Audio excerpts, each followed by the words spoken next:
Bismillahirrahmanirrahim. Assalamualaikum warahmatullahi wabarakatuh. 5 kes baru jangkitan COVID-19 disahkan kemarin yang membawa jumlah keseluruhan kes kepada 15,348 orang. Yang Berhormat Datuk Seri Setia Dr. Haji Awang Muhammad Isham bin Haji Jaafar, Menteri Kesihatan, memaklumkan perkara tersebut semasa sidang media situasi terkini jangkitan COVID-19. Menyertai sidang media di Dewan Al-Afiah Kementerian Kesihatan, Yang Berhormat Pihin Orang Kaya Seri Kerna Datuk Seri Setia Dr. Haji Awang Abu Bakar bin Haji Apong, Menteri Hal Ehwal Dalam Negeri, dan Yang Berhormat Datuk Seri Setia Dr. Awang Haji Muhammad Amin Liu bin Abdullah, Menteri di Jabatan Perdana Menteri dan Menteri Keuangan dan Ekonomi kedua. Terdapat tambahan 4 kes baru pada satu kluster aktif yang sedia ada yang merupakan kontak terdekat kepada beberapa kes positif sebelumnya. Sementara itu, tidak ada kluster baru telah dikenal pasti. 2 kluster telah ditutup setelah tidak ada kes dikesan di dalam kluster berkenaan selama 28 hari. Oleh yang demikian, jumlah kluster yang aktif ialah 99 kluster. Manakala, terdapat 1 kes baru yang masih dalam siasatan bagi mengenal pasti sumber jangkitan. 28 kes telah disahkan sembuh yang membawa jumlah kes yang sembuh di negara Brunei Darussalam kepada 14,973 kes, manakala jumlah kes aktif ialah sebanyak 275 kes. Di kalangan kes-kes yang sedang ada dalam rawatan sekarang, 1 kes adalah dalam kategori 5 yang sedang dirawat di unit rawatan intensif dan memerlukan bantuan mesin pernafasan ataupun artificial ventilation serta bantuan mesin tambahan ataupun ECMO. Sementara itu, tidak ada kes yang dikategorikan dalam kategori 4. Sebanyak 4,260 sampel telah diuji bagi virus SARS-CoV-2 yang membawa jumlah keseluruhan ujian makmal dijalankan sejak Januari 2020 kepada 664,027 ujian. Menteri Kesihatan juga mengungsikan pada 11 Disember 2021, 4,628 orang telah menerima suntikan vaksin COVID-19, termasuk 4,040 orang di kalangan remaja berumur 12 hingga 17 tahun. Dengan itu, jumlah orang yang menerima 1 dos vaksin COVID-19 ialah 404,940 orang, iaitu 94.2% daripada jumlah penduduk negara. Manakala 378,609 orang telah melengkapkan 2 dos vaksin COVID-19, iaitu 88% daripada jumlah penduduk negara. Bagi operasi peralihan yang dijalankan dari jam 10 malam hingga 4 pagi, sebanyak 8 pelanggaran arahan telah dikeluarkan denda kompaun di seluruh negara, di mana 7 daripadanya adalah pelanggaran arahan untuk berada di rumah. Menteri di Jabatan Perdana Menteri dan Menteri Keuangan dan Ekonomi kedua memaklumkan pada menjunjung titah ke bawah Duli Maha Mulia Paduka Seri Baginda Sultan dan Di-Pertuan Negara Brunei Darussalam mengenai pengisytiharan fasa endemik di bawah rangka kerja Pelan Pemulihan Kebangsaan COVID-19 yang akan bermula pada hari Rabu 15 Disember 2021. Jawatan Kuasa Pandu COVID-19 telah bersidang bagi menetapkan sukat-sukat atau garis panduan pelaksanaan fasa awal endemik yang akan dilaksanakan selama sebulan bermula hari Rabu 15 Disember 2021 sehingga hari Jumaat 14 Januari 2022. Sekatan pergerakan yang dilaksanakan semasa operasi peralihan iaitu arahan untuk berada di rumah dan kediaman masing-masing dari pukul 10 malam sehingga 4 pagi juga dilanjutkan sehingga hari Jumaat 14 Januari 2022. Sukat-sukat atau garis panduan bagi fasa awal endemik adalah semua individu adalah dibenarkan masuk ke premis-premis sama ada premis kerajaan atau swasta atau menghadiri majlis-majlis tanpa mengira status vaksinasi. Ini adalah syarat am yang dikenarkan bagi kemasukan ke premis-premis. Walau bagaimanapun, individu yang belum melengkapkan vaksinasi adalah dikehendaki untuk membuat ujian seringan antigen rapid test ataupun ART, yang mana tempoh pengesahan keputusan ujian adalah sah selama 2 hari. Kanak-kanak berumur di bawah 18 tahun yang belum menerima atau melengkapkan suntikan vaksin adalah dibenarkan masuk ke premis-premis tanpa memerlukan ujian ART dengan syarat mereka ditemani oleh orang dewasa yang telah melengkapkan vaksinasi mereka. Sementara itu, syarat-syarat khusus pula adalah bagi perkumpulan ramai dan perkumpulan persendirian, hard capacity adalah 75% daripada capacity premise atau 300 orang sahaja, yang mana yang lebih rendah. Perkhidmatan buffet semasa acara-acara dan di restoran-restoran adalah tidak dibenarkan. Walau bagaimanapun, hidangan meja secara dome serving adalah dibenarkan bagi acara-acara keramaian. Pemberian bungkusan pek makanan untuk para jemputan adalah digalakkan. Bagi masjid, surau, dan balai ibadah, pihak Kementerian Hal Ehwal Agama akan menerangkan lebih terperinci mengenai kemaskinian garis panduan bagi perkara ini dalam sedikit masa lagi. Bagi pejabat-pejabat kerajaan, Menteri di Jabatan Perdana Menteri dan Menteri Kewangan dan Ekonomi kedua menjelaskan ianya dibuka dengan had 75% daripada kapasiti pejabat bagi pejabat-pejabat dan kaunter-kaunter perkhidmatan kerajaan dengan melaksanakan Business Continuity Plan BCP masing-masing.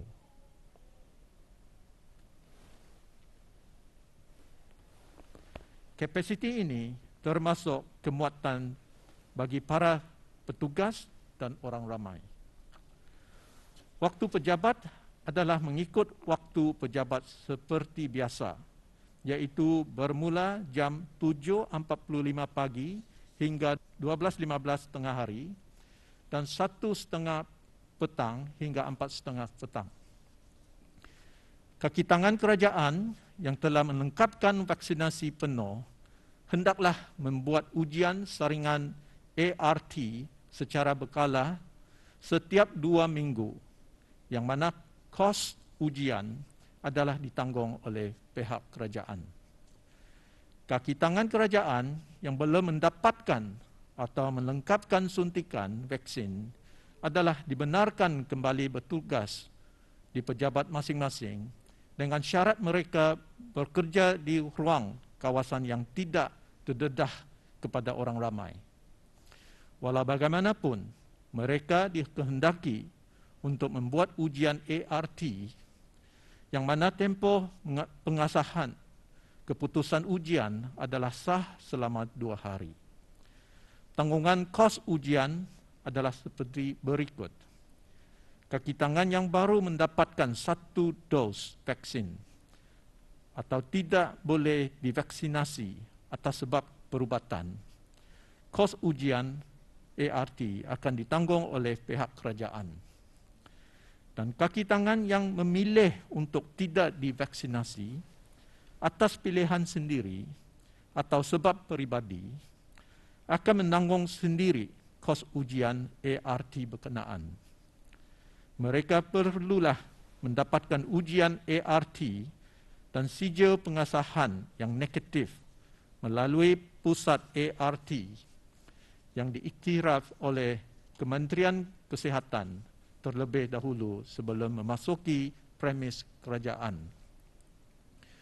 Orang ramai yang hendak datang berurusan ke pejabat-pejabat kerajaan atau kaunter-kaunter perkhidmatan yang belum melengkapkan vaksinasi mereka adalah dikehendaki untuk menunjukkan sijil keputusan ujian ART yang negatif, yang mana tempoh setiap ujian ART adalah sah selama 2 hari. Bagi museum, galeri, perpustakaan dan pusat-pusat kegiatan warga emas yang berhormat mengongsikan, ia dibuka dengan had 75% daripada kapasiti premis atau 300 orang sahaja, yakni yang mana lebih rendah. beroperasi bagi museum, galeri dan perpustakaan ialah dari jam 8 pagi hingga 2 petang. Bagi fasiliti dan aktiviti kecergasan dan rekreasi, kesemua fasiliti kesukanan, kecergasan dan rekreasi sama ada terbuka atau tertutup adalah dibenarkan beroperasi dengan had 75% daripada kapasiti premis atau 300 orang sahaja, yang mana yang lebih rendah. Sukan tidak berkontak, non-contact sports adalah dibenarkan. Sukan yang berkontak adalah dibenarkan untuk tujuan skills training sahaja.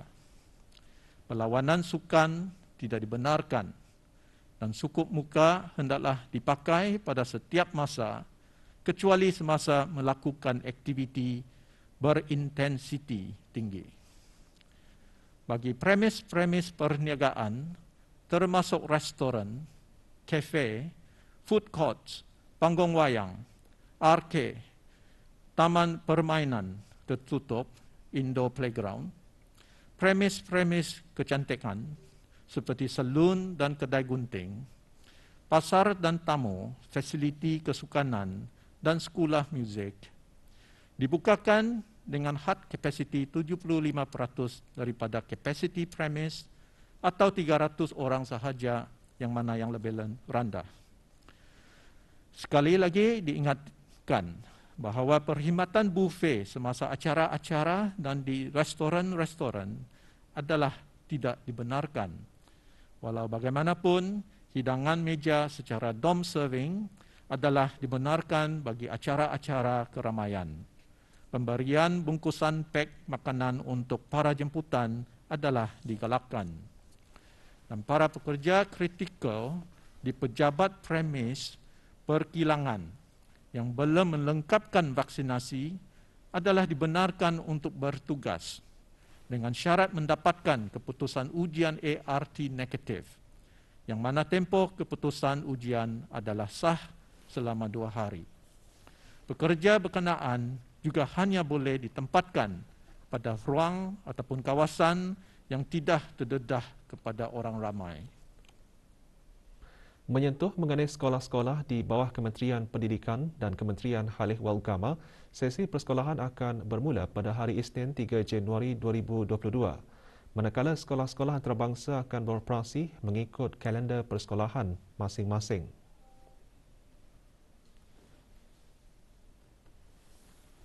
Pada permulaannya, hanya pelajar-pelajar yang telah melengkapkan vaksinasi akan memulakan persekolahan secara fizikal, dan pembukaan persekolahan seterusnya akan dilaksanakan secara berperingkat-peringkat mengikut garis panduan yang telah disediakan. Keterangan lanjut mengenai perkara ini akan diumumkan oleh Kementerian Pendidikan dan Kementerian Khalif wal Agama dalam sedikit masa lagi.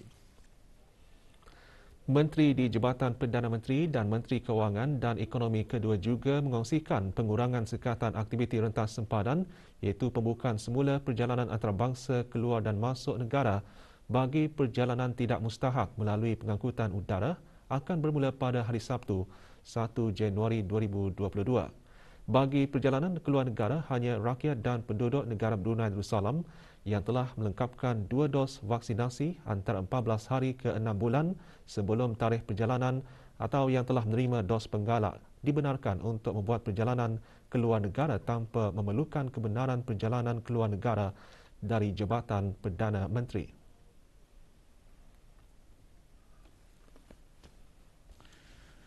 Pada masa ini, program suntikan dos penggarak ataupun booster diberikan keutamaan kepada para petugas barisan hadapan dan individu berumur 50 tahun ke atas serta berisiko tinggi, dan insya-Allah akan dibukakan kepada orang ramai yang layak menerima booster bermula hari Jumaat 17 hari bulan Disember 2021. bagi rakyat dan penduduk negara Brunei Darussalam yang belum boleh menerima suntikan vaksinasi atau atas sebab kesihatan, mereka boleh dipertimbangkan untuk perjalanan ke luar negara atas sebab yang mustahak ataupun essential travel. Walau bagaimanapun, mereka adalah dikehendaki untuk membuat permohonan kebenaran keluar negara daripada Jabatan Perdana Menteri terlebih dahulu. Bagi perjalanan masuk ke negara Brunei Darussalam, hanya warga negara asing yang telah melengkapkan 2 dos vaksinasi yang diiktiraf oleh Pertubuhan Kesihatan Sedunia ataupun World Health Organization, WHO, adalah dibenarkan masuk ke negara ini.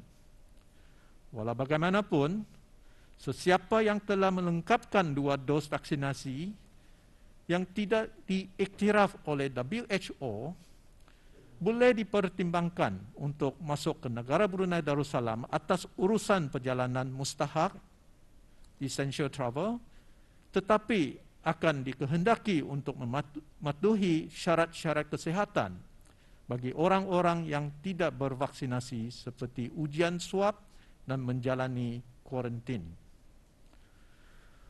Semua individu, termasuk rakyat dan penduduk negara Brunei Darussalam, yang hendak memasuki negara ini adalah dikehendaki untuk mendapatkan keputusan negatif bagi ujian tambahan ART yang diambil tidak melebihi 24 jam sebelum bertolak dari negara asal. Ini adalah sebagai tambahan kepada syarat mendapatkan keputusan negatif bagi ujian RT-PCR yang dijalankan tidak melebihi 48 jam sebelum bertolak dari negara asal.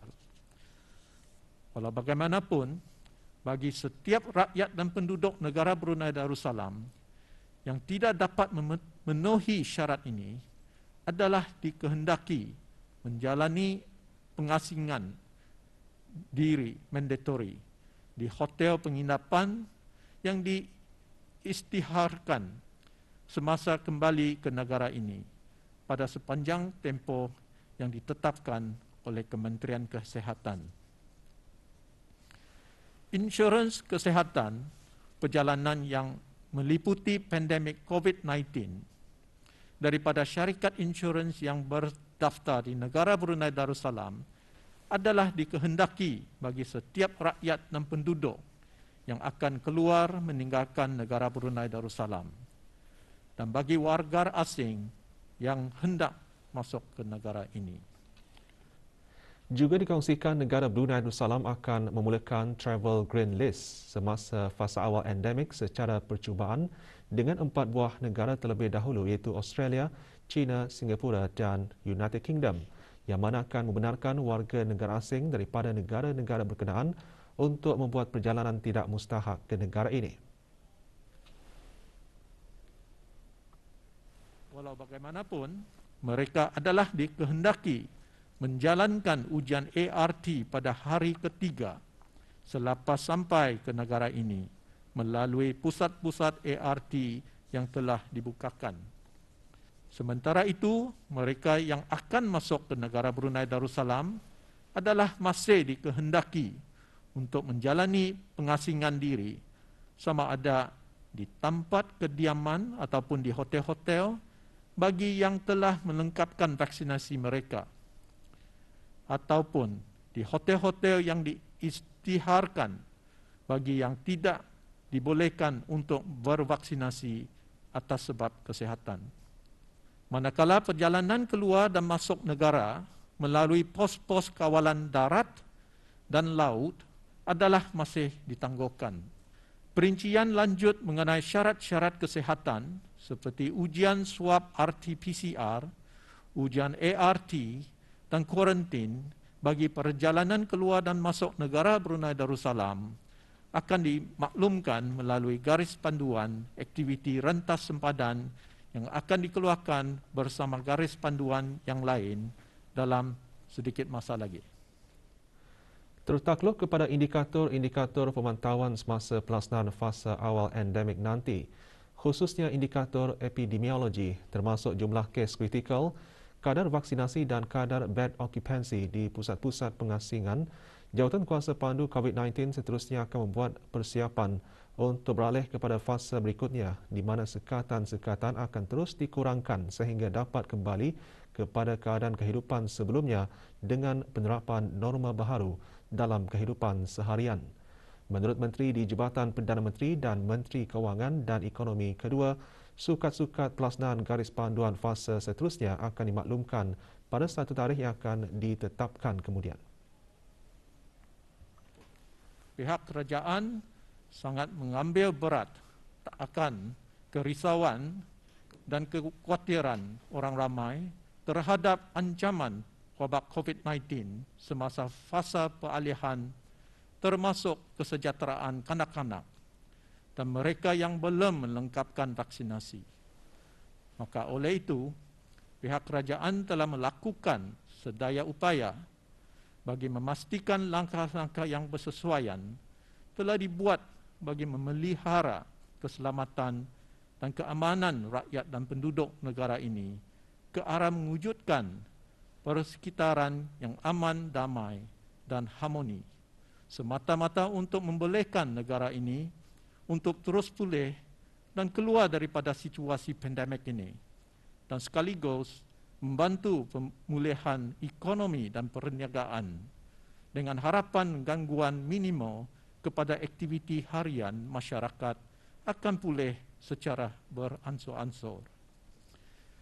Dengan pengumuman ini dihasratkan dapat memberikan masa kepada pihak-pihak berkepentingan dalam membuat persediaan logistik sebelum bermulanya pemulihan-pemulihan yang telah ditetapkan, khususnya dalam memastikan pematuhan SOP dan garis panduan yang telah dipersetujui oleh Jawatankuasa Pandu COVID-19.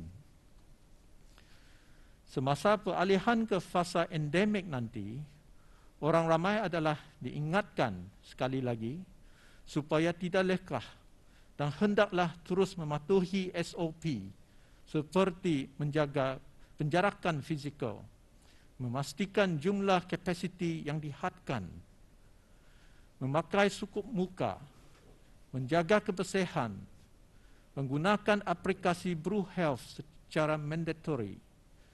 Malah penggunaan ART adalah digalakkan sebelum memasuki premis-premis. Oleh itu, marilah kita sama-sama mendukung hasrat kerajaan supaya kita semua senantiasa bekerjasama dan berjaga-jaga dalam mematuhi dasar, undang-undang dan garis panduan yang telah ditetapkan untuk sama-sama mengawal wabak penyakit COVID-19 di negara Brunei Darussalam. Pihak kerajaan sekali lagi ingin menzahirkan penghargaan kepada semua agensi termasuk orang awam atas berkat kerjasama mereka dalam sama-sama mematuhi garis panduan kesihatan selama ini. Marilah kita terus berdoa dan sama-sama berusaha di samping bertawakal kepada Allah Subhanahu wa Ta'ala supaya kita dihindari dan terselamat daripada penyakit wabak COVID-19 bersama melindungi negara kita ini.